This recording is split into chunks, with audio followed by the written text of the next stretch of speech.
In today's video, I'm going to teach you how to add subtasks in Wrike. Whether you're managing a project or organizing your day-to-day tasks, adding subtasks can really help break down your work into more manageable parts. Let's walk through the process together step by step. First things first, you'll need to log into your Wrike account. Start by clicking on the Login button located on the upper right corner of the Wrike homepage. If you've already set up your account with Wrike, this should be a straightforward process. If you're using Google to log in, go ahead and click on the Google option and choose the account that you have linked to your Wrike workspace. This method can be particularly handy if you manage multiple accounts and want to quickly log in without needing to remember another password. Once you're logged in, navigate to your workspace where your tasks are listed. Now hover over the specific task you want to break down into subtasks. You should see a set of 3 dots appear next to or directly on your task.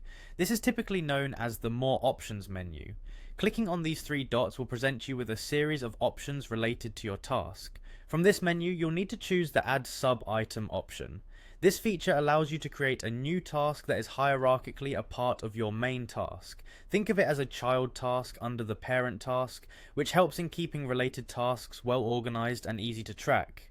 After clicking Add Sub Item, a text field will appear where you can type in the name of your new subtask. Be descriptive with your subtask names so anyone viewing them in your workspace will easily understand what each subtask is about.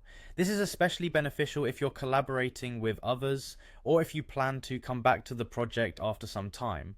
Once you've entered the name, simply press the Enter key on your keyboard and your subtask will be saved. It's as simple as that. You now have a subtask under your main task, effectively making your project management more granular and easier to follow. Using subtasks not only helps in managing complex projects, but also aids in prioritizing and focusing on individual aspects of the tasks at hand. By seeing each component clearly, you can better allocate your time and resources, ensuring efficiency in your work. That wraps up our guide on adding subtasks in Wrike. We hope this tutorial has helped you better organize your tasks and improve your workflow. Thanks for watching, and be sure to check out our other tutorials for more tips and tricks. Happy task managing!